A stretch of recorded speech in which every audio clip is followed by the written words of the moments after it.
Hello students, welcome back to my class. आज हम board मास से रिलेटेड सम्स को सॉल्व करेंगे।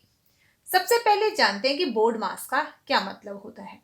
देखिए, बोर्ड मास में ये जो लेटर्स लिखे हैं, इन सब लेटर का अलग अलग मीनिंग है जो कि आपको इसे सॉल्व करने में हेल्प करते हैं। सबसे पहले आता है बी। बी का मतलब होता है ब्रैकेट।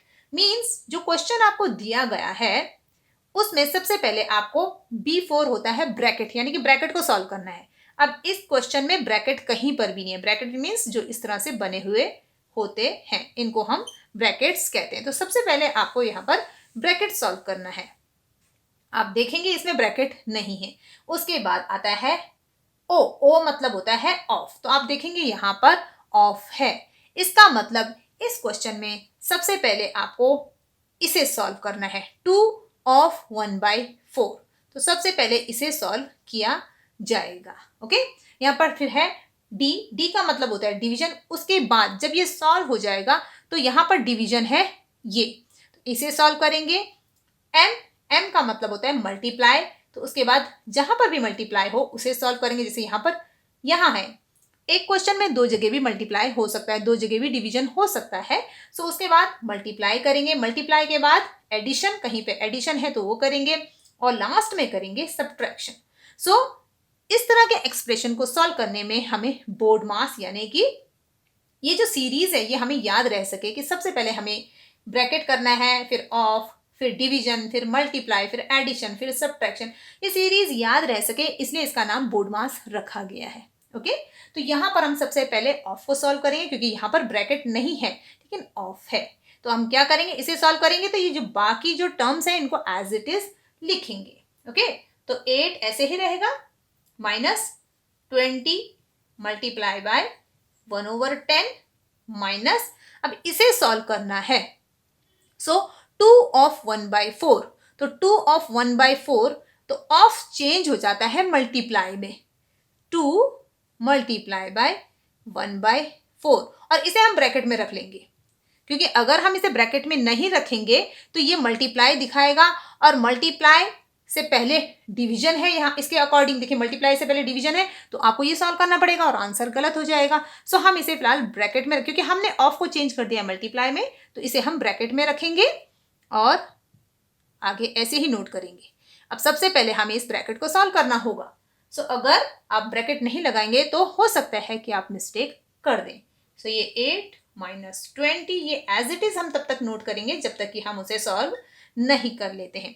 तो यहां पर है 2 मल्टीप्लाई बाय 1/4। सो यहाँ पर सीधे सीधे कैंसिलेशन करेंगे क्योंकि ये ऊपर है, ये न्यूमरेटर में होता है, इसके नीचे 1 लगाएंगे तो ये डिनोमिनेटर में 1 आ जाएगा, तो ये फ्रैक्शंस बन जाएंगे। तो फ्रैक्शंस का मल्टीप्लीकेशन आपको आता है। 2 1s are 2, 2 2s are 4। सो यहाँ पर 1 1s are 1, 1/2। तो हमारे पास क्या आया, 1/2। इसे सॉल्व करने पर 1/2 आया, और इसके आगे वाला ये हम एज इट इज नोट करेंगे। ठीक है, डिवीजन का साइन और 1/2।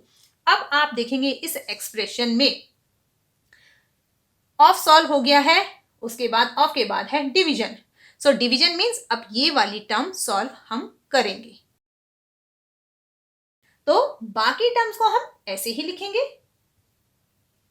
8 - 20 मल्टीप्लाई बाय 1/10 माइनस, अब डिवीजन सॉल्व करना है।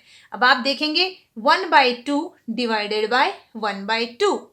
सो 1/2 डिवीजन का साइन आपको मालूम है, ये जो फ्रैक्शंस का डिवीजन होता है उसमें हम कैसे करते हैं, डिवीजन का साइन मल्टीप्लाई में बदल जाता है और आगे वाला फ्रैक्शन पलट जाता है। मीन्स ये 1/2 था तो ये 2/1 होगा, और इस तरह से मल्टीप्लाई होगा तो एक डिनोमिनेटर, ये न्यूमरेटर कैंसिल हो जाएंगे।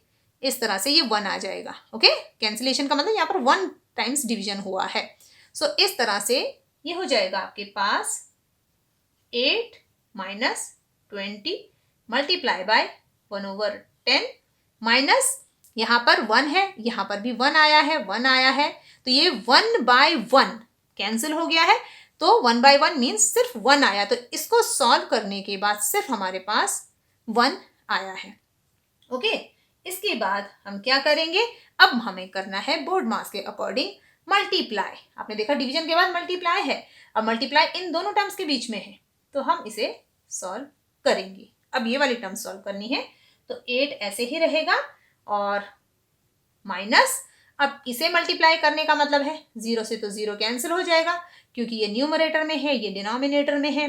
यहाँ पर 2 बचा, यहाँ 1, यहाँ 1, 2 1 2, 2 बाई 1 मीन्स सिर्फ 2। इसे सॉल्व करने पर सिर्फ 2 आया और आगे वाली टर्म -1, ये ऐसे ही आ जाएगी। इसके बाद आप देखेंगे कि हम क्या करेंगे, यहाँ पर है बोर्ड मास के अकॉर्डिंग फिर एडिशन था, लेकिन यहाँ पर एडिशन तो हो नहीं रहा है, सब्ट्रैक्शन हो रहा है, तो सब्ट्रैक्शन करेंगे। तो सबसे पहले हम इन दोनों टर्म का सब्ट्रैक्शन करते हैं। 8 - 2, सो 8 - 2 कितना होता है 6, और ये वाली टर्म -1, और इसके बाद 6 - 1 = 5। तो ये आपका आंसर है।